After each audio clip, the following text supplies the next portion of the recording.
So Dune Awakening is an up-and-coming survival MMORPG based on the Dune franchise, and they're working very close with the Herbert family to make sure Dune really does keep in line with the story and the lore and not mess things up, which is kind of good to know, because then they can kind of ask permission and kind of windle and mix the game where they need to, so it works for gameplay and content, but it also doesn't tarnish the lore of the actual story. The game is due to come to PC and consoles, however when it initially releases it's actually only going to be on PC and then it will go to console. It is made by Funcom, so we know they're the guys that made Conan Exiles and a bunch of other games, and are still supporting that to this day. I actually have quite a lot of respect for Funcom, and I think they're actually quite a good dev team. Now Dune Awakening does not follow the same timeline as the books and the film, and it instead follows its own timeline, which is set in the year 10,199 AG, or 8 years after the first Dune film would have been set. In this timeline there's no Paul Atreides, there's no Muad'Dib,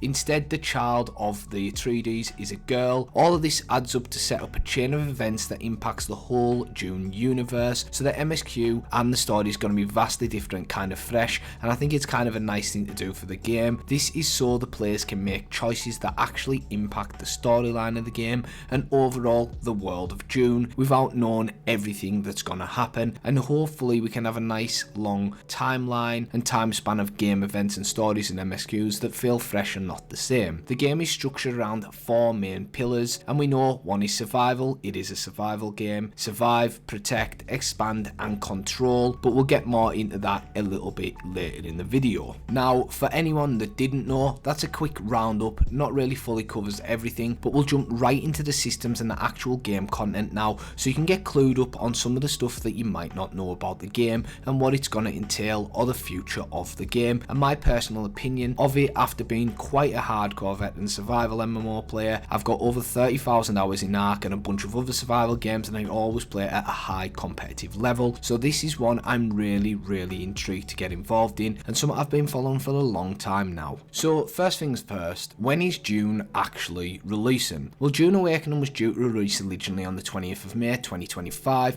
however it is now being delayed to instead release on the 10th of June 2025. In an announcement in the Dune Discord, they've said this is due to the feedback they've gotten from the closed beta, which is under NDA, which has been running for quite some time now and has its own Discord for players to give feedback. In the announcement they also said they were looking forward to doing a large scale beta weekend next month, which I assume will be an open beta, and hopefully we won't have to be under NDA. So far they've not given an announcement of when they plan for it to come to consoles, but I don't think it'll be too far in the future. I also do believe this delay was needed, and I think it was a good call on Funcom's part. I also do believe Tencent's pushing them to get it out, so this was kind of them really bargaining for some more time, and coming out not in early access, it means they really need to be on point. What systems does Dune Awakening actually have? Well, Dune Awakening is a survival MMO, as we all know, and so one of its core systems is the survival system. In Dune Awakening you're going to have to manage hydration and heat. Some of the ways you do this includes crafting still suits, reaping water from plants to drink, storing it in your base, or even extracting it from the blood from dead NPCs. Heat is managed by staying in the shade, out of the glare of the sun, and inside, whether that be in the game's many caves or by building your own shelter. While doing all this and crossing the deserts of Arrakis, you'll have to avoid dying to aggressive NPCs and even giant sandworms, and don't forget about the Coriolis storms that often appear on the map ready to kill you and cause utter destruction. Now when it comes to base building in Dune Awakening, you can build bases and outposts depending on what you need. Inside these you can build an array of stations, from fabricators to crafting weapons, armour and vehicles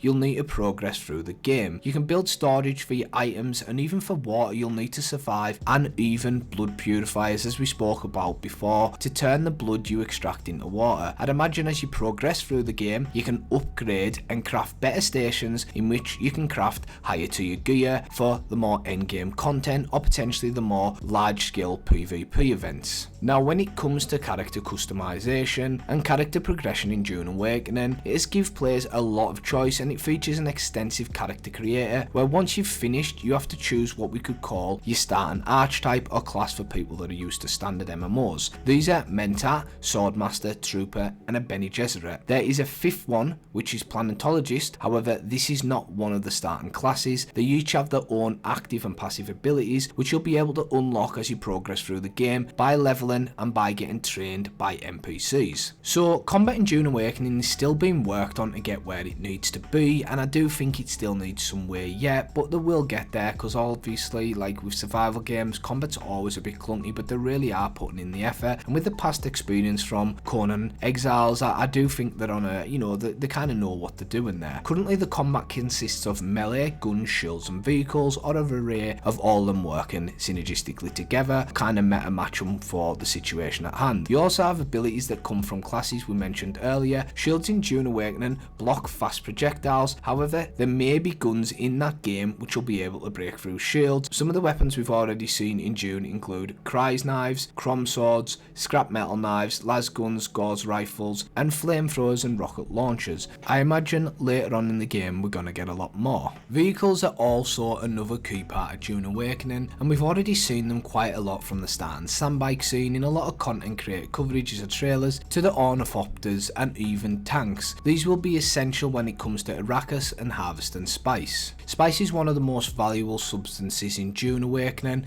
and is central to the end game gameplay. If you've played other survival games, think of it as similar to Ark's element, endgame resource that you really need, and it's got that replay loop that kind of keeps things running and flowing, and you use it in weapons and a multitude of other crafting capabilities, so it's really like that liquid gold. Harvesting spice is set to be high risk and high reward, so you really want to be pushing that and really aiming to get that for the higher end materials, and there's probably going to be a lot of PvP based around that. So far we know that spice is used for several things such as personal enhancement by using spice to improve abilities. However, spice is addictive and overconsumption can lead to negative consequences and debuffs. Large quantities of spice can also be used to gain votes in the Landsraad. Now, the Landsraad serves as a political system within Dune Awakening. The system allows guilds to align with one of the major factions. Currently these are the House of Atreides and the House of Harkonnen, to compete for influence over the game's world. This influence can then be used to gain the authority to enforce a server-wide rule for the following week. So this may include stuff like reduced crafting costs for the winning faction, altered PvP rules such as the right to salvage, which changes the loot and mechanics within the Deep Desert,